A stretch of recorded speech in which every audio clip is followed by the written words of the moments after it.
TVV.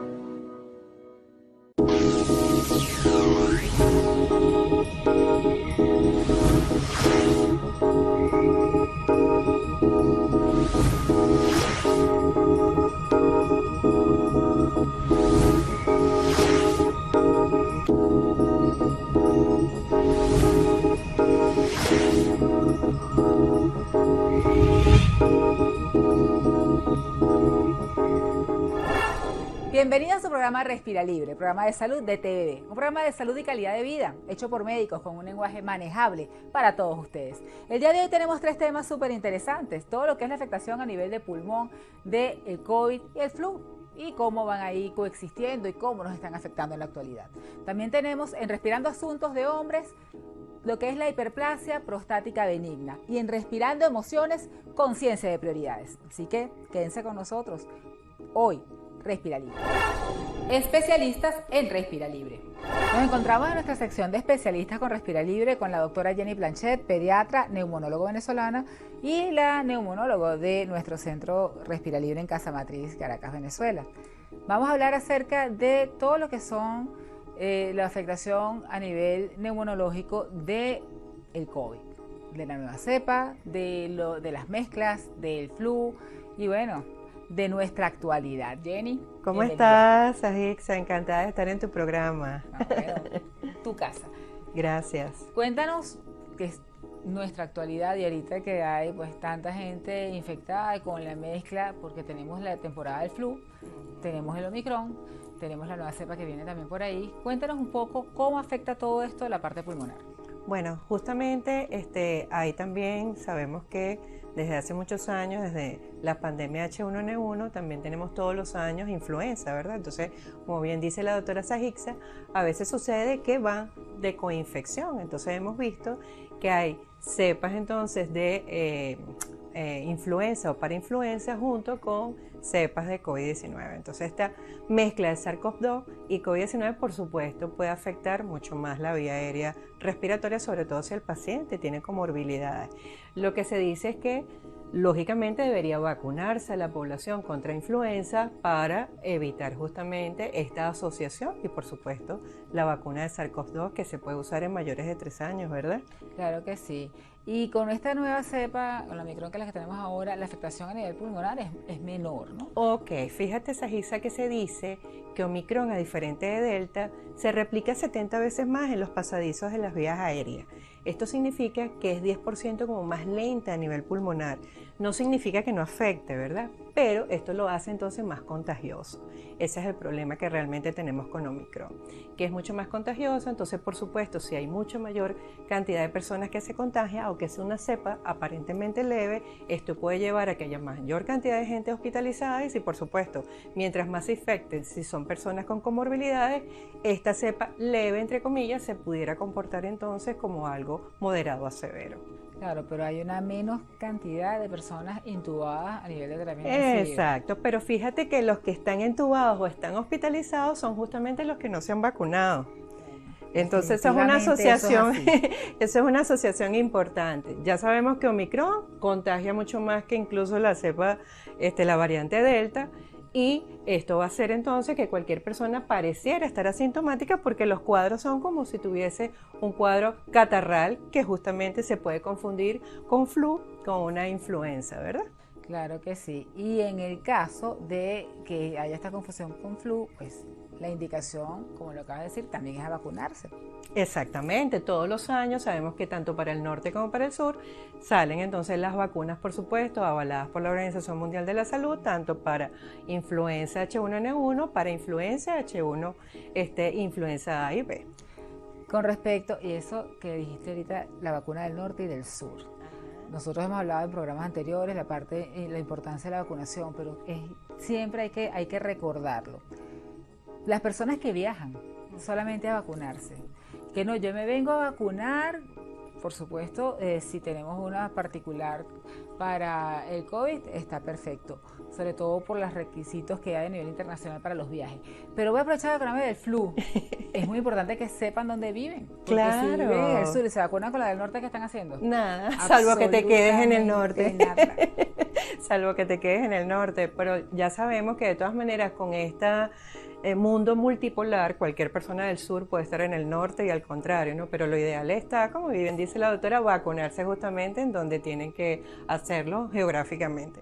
Sí, sobre todo porque se ve mucho cuando ven en Estados Unidos, bueno, voy a aprovechar y con las facilidades y los incentivos que hay para la vacunación, la gente que vive, pues que en el sur, que tenemos las estaciones diferentes, si se colocan una cepa, pues no están haciendo nada y al contrario, están haciendo la posibilidad de que mute más esto. Exactamente, tenemos que tener cuidado con eso y realmente vacunarnos con la cepa que esté según nuestra región. Eso es muy importante. COVID, vacunarse en cualquier parte, por supuesto, porque es algo mundial, es pandémico, pero flu no, porque ya desde hace tiempo siempre se estudia con un año de anticipación cuáles serían las cepas o las variantes que van a venir para preparar justamente esa vacuna adecuada geográficamente. Eso es así. Y si tenemos afectación a nivel pulmonar, si tenemos siempre nos va a dar como un cuadrito catarral, que a los vacunados pues le dan por una parte leve. Pero si esta tos excede, si está en más de uno de los miembros de la familia, siempre consultar al especialista. ¿Y qué es lo que debe hacer el especialista? Muy importante lo que acaba de decir la doctora Sajixa, por supuesto siempre actualizada, aunque es otorrino, a veces parece neumonólogo.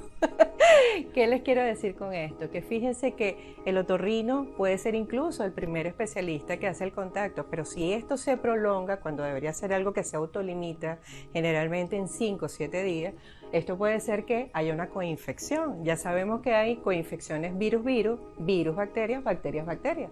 Y ya hemos hablado entonces que se puede hacer una coinfección con flu o justamente, fíjense que ahorita hay unas nuevas cepas también, 25 casos que han sido una serie en enero de este año, a diferencia de Omicron, que fue en el 2021, en noviembre, que es esta cepa que incluso relaciona Omicron incluso con Delta. Entonces, imagínense, no sabemos esa coinfección que puede haber en virus-virus. Entonces, puede haber una sobreinfección bacteriana y ese paciente, por supuesto, entonces debe consultar para que el especialista justamente estudie si ese paciente tiene una afectación a nivel pulmonar o va a quedar con alguna secuela respiratoria también. Y eso es sumamente importante. El especialista tiene que dar la mano, sobre todo porque hay secuelas que es mejor prevenirlas, y en pacientes fumadores, en pacientes asmáticos, en pacientes diabéticos, en pacientes diabéticos, tienen que tener muchísimo cuidado. Y fíjense que es muy importante, ustedes dirán, ¿qué hace un neumonólogo en Respira Libre? Bueno, pues la doctora tuvo la visión, primero que es la vía aérea es completa, la vía aérea está desde la nariz hasta el último bronquio, incluso yo diría hasta el alvéolo, la unidad funcional, el acino incluso. Entonces, ¿qué tenemos que tener en cuenta? Todo lo que puede involucrar la vía aérea superior, por supuesto, puede involucrar la vía aérea inferior. Entonces, no es lo mismo una infección respiratoria alta o una gripecita que ahorita en esta cepa de Omicron no vamos a pensar en gripecitas, tenemos que pensar que puede ser la cepa, que justamente el paciente está infectado y debe entonces guardar su reposo en casa, su aislamiento para evitar entonces contagiar a otros familiares, incluso si tienen comorbilidades. Y si es así, un paciente entonces asmático, con enfermedad broncopulmonar obstructiva crónica, pacientes fumadores, pacientes hipertensos, pueden entonces realizar o tener un COVID ya no tan leve, sino moderado, incluso severo. Eso es lo importante y puede quedar secuelas. Incluso se ha visto que los anticuerpos a veces que están produciendo, puede producir autoanticuerpos incluso, y 6 meses después pueden tener entonces afectación a nivel del mismo cuerpo, incluso pulmonar. Diabetes se ha visto incluso, se ha visto alteraciones a nivel neurológica, o sea, muchas secuelas. Entonces, lo importante aquí realmente es vacunarse y seguir las medidas de bioseguridad realmente. Sí. Y consultar a un especialista. ¿Dónde te contactan? Bueno, soy la neumonóloga de Respira Libre. Ustedes buscan entonces @respiralibre, por supuesto, Casa Matriz. Y también, bueno, mi Instagram es @dereaplanchet y me pueden entonces contactar directamente por Respira Libre. Así es, @Respira Libre, Casa Matriz, @Respira Libre Miami. Así que muchísimas gracias, mi querida Jenny, como encanta, Sajixa. Y ustedes no se pierdan contactar a su especialista, eviten las complicaciones. Gracias. Así es, hasta pronto. Ya regresamos. Ya regresamos con Respira Libre. TVV. Todos los lunes, mañana hora este, por TVV. Estamos de vuelta con Respira Libre. TVV. Continuamos. Y en nuestra sección Respirando Asuntos de Hombres vamos a hablar con el doctor Jorge Moanac, urólogo venezolano, un tema súper importante que es la hiperplasia benigna de próstata. Jorge, bienvenido. Saix, mi amor, muchísimas gracias por la invitación.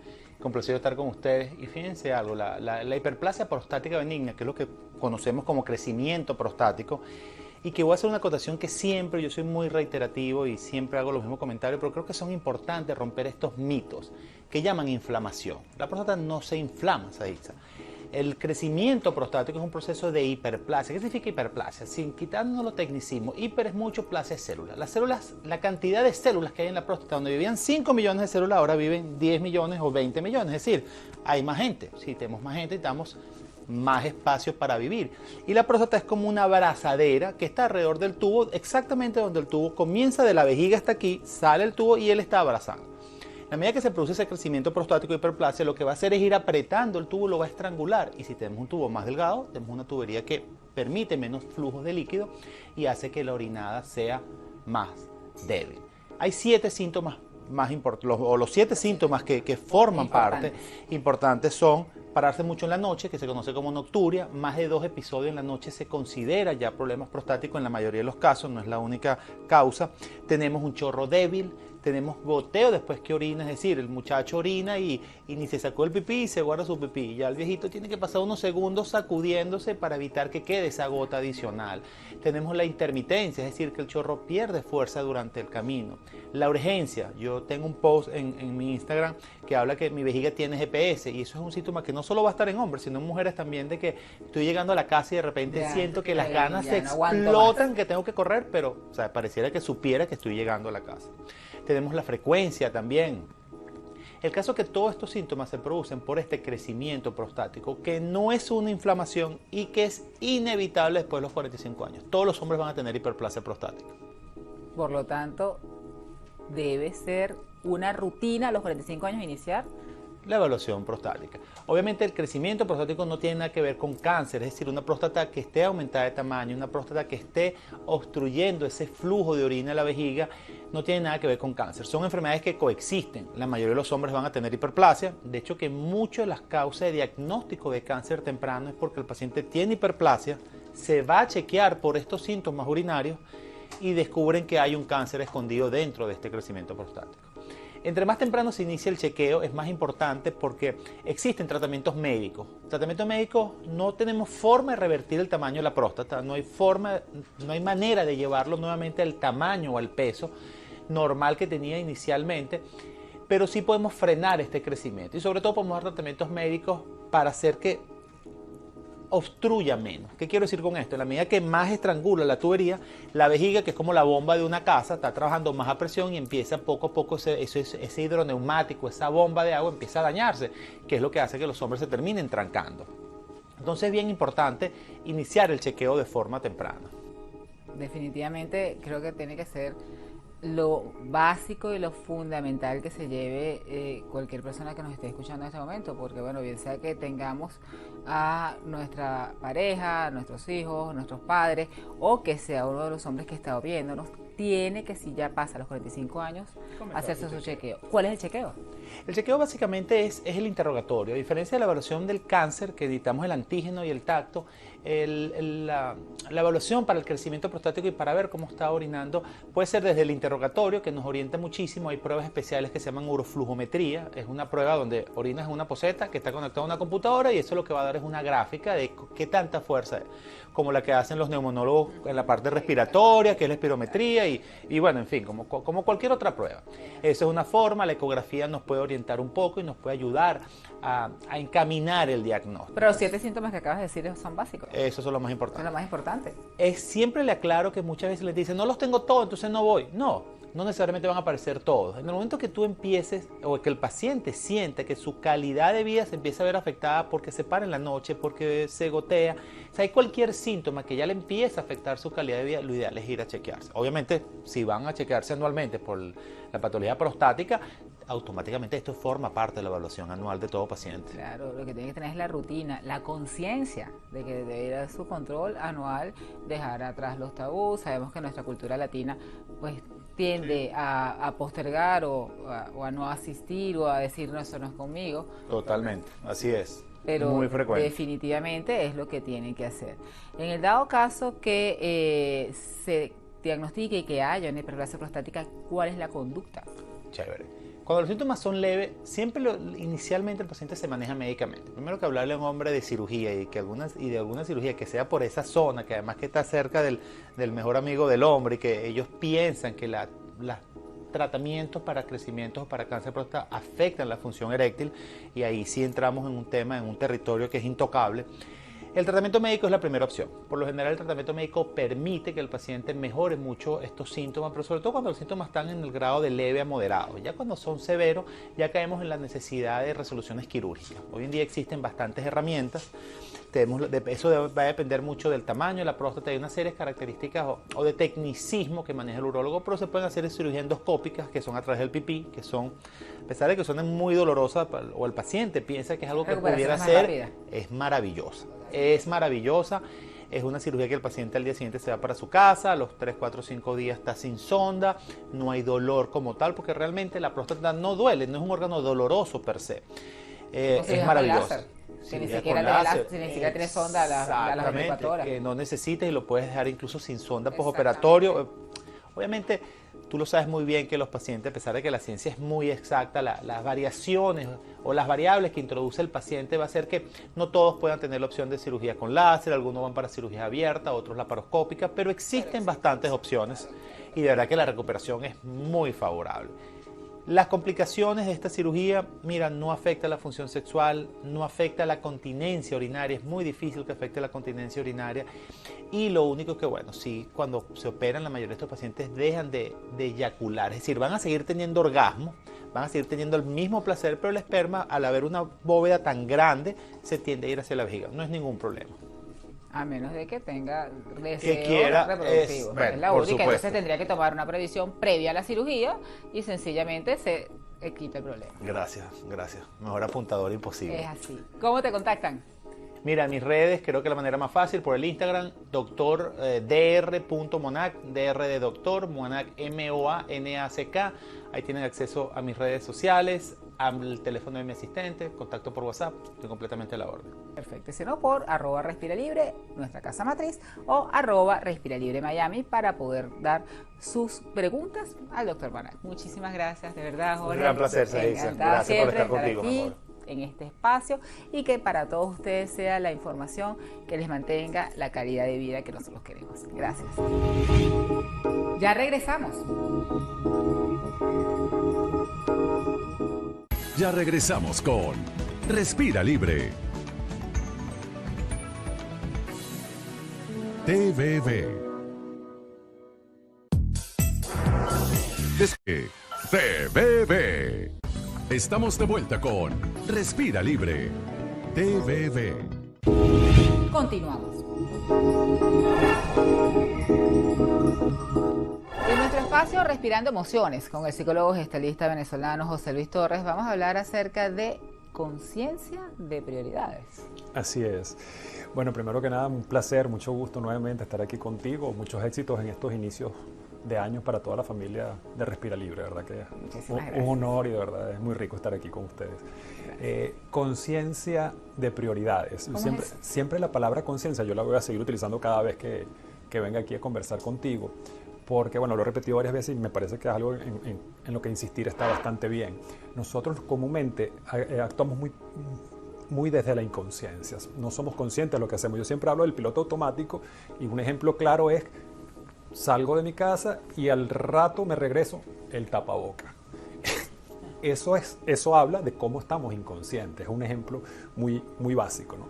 Con las prioridades, es muy común también en finales de año, principios de año, hablar de qué priorizo en mi vida, qué es una prioridad. Una prioridad sencillamente es una elección de preferencia de una cosa, de una persona, de una situación sobre otra. ¿ok? Y comúnmente lo que decimos es que también es inconsciente, priorizamos y no nos damos cuenta de qué es lo que estamos priorizando, eso es lo más común. Son pocas las personas que realmente se sientan a hacer un trabajo exhaustivo de cuáles son mis prioridades desde la conciencia. Últimamente... Y las prioridades pueden cambiar a inicio de año. Uno dice, bueno, ahora estas van a ser mis prioridades. Correcto, si me siento a estudiarlas, a estudiar, a ver, ¿y cómo se estudian? Yo invito mucho a la gente a hacer un ejercicio, claro, eso se hace más a profundidad en la terapia, de sentarnos a ver cuáles son esas prioridades, y la gente se pone a escribirlas, ¿ok? Y se pone a sacar porcentajes, ¿cuál es para ti la primera? ¿Cuál es para ti la segunda? ¿Cuál es para ti la tercera? Y comienzan a ver, y eso cómo se sabe, cuando se ponen en entredicho entre dos que se desean mucho. Por ejemplo, ¿priorizo mi rol de madre o priorizo mi rol de profesional? ¿Priorizo mi rol de pareja o priorizo mi rol de hijo, de hija? ¿Ok? Eso mueve muchísimo, porque la gente cuando lo comienza a ver, ya va, pero es que para mí, yo quiero tener pareja y mira, la puse de 8. ¿Qué tanto realmente estoy priorizando? Y la gente cuando lo ve dice, ¿pero qué es esto? ¿Qué tanto estoy priorizando lo que yo realmente quiero para mí cuando no le estoy dedicando atención y tiempo a lo que yo digo que es mi prioridad? Claro. Ahí es donde entra la conciencia y el darse cuenta, que a veces puede ser muy doloroso, porque puedes decir, oye, pero yo este año quiero hacerlo diferente. Entonces, bueno, manos a la obra, vamos a trabajar ahí. ¿Qué es lo que está pasando? Que tú dices una cosa, verbalizas una cosa, pero haces otra. Y esos son lo que se llaman espacios de incoherencia, donde pienso una cosa, digo una cosa y hago otra cosa diferente. Y esos espacios de incoherencia suelen generar mucho malestar, mucha contracción, mucha dificultad, ¿sí? Entonces vienen, como hablamos en nuestra parte de respirando emociones, viene la rabia, viene inclusive la tristeza, viene la frustración, viene la ansiedad. Pero no, yo no le había atendido a esto y necesito atender a esto y me estoy dando cuenta y se me acaba el tiempo. Se me acaba el tiempo y he perdido oportunidades de acceder a esa prioridad que digo querer tener, pero no lo hago. Entonces, bueno, manos a la obra. ¿Qué pasa? Vamos a trabajar al respecto y vamos a cerrar lo que haya que cerrar, porque también ocurre que las personas como que dicen, mira, esto lo tengo aquí abierto, pero no lo quiero terminar de soltar, pero quiero la otra prioridad. Entonces empieza el conflicto, porque yo quiero que las dos cosas... El conflicto interno de cómo resuelvo, porque yo quiero que las dos cosas me salgan bien al mismo tiempo. No, ¿cuál es la prioridad? ¿Una o la otra? Y además son cosas confrontadas que son muy duras. O sea, yo pongo es un ejemplo fuerte de los ejercicios que hacemos. Por ejemplo, te toca en un mismo momento el ir al 10º aniversario del fallecimiento de un familiar muy querido para ti, pero en ese mismo momento es la segunda cita con el novio que acabas de conocer y una de tus prioridades es esa pareja. ¿Cuál agarras? ¿Una o dos? ¿Cuál agarras? Ahí la gente empieza, no quiero irme con mi pareja. Y bueno, muy duro. Esa prioridad es la de la pareja. La tiene porque la tiene clara.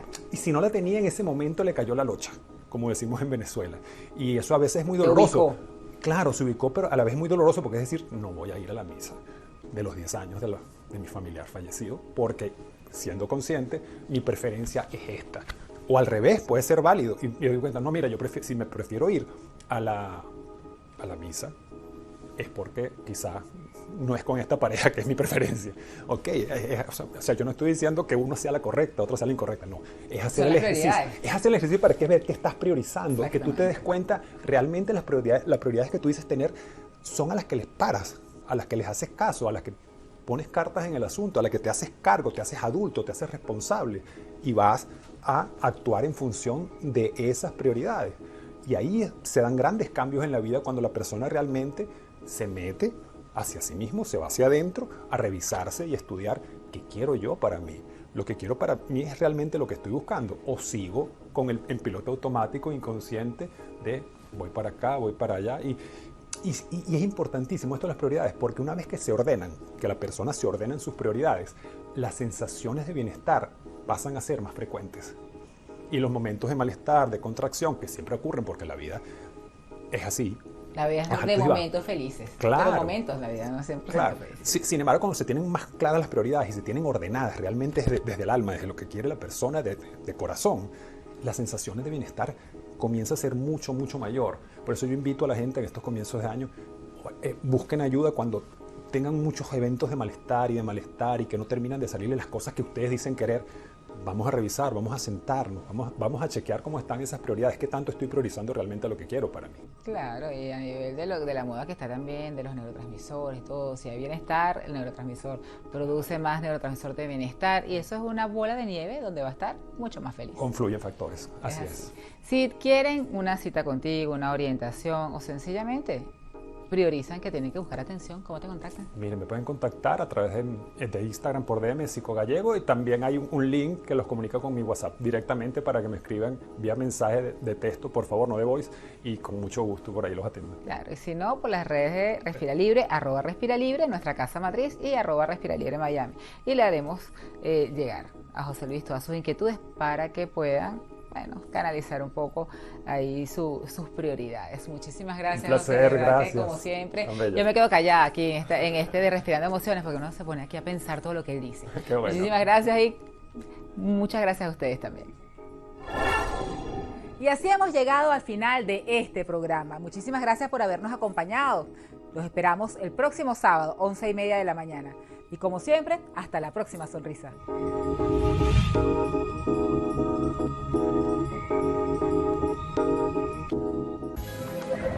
A continuación.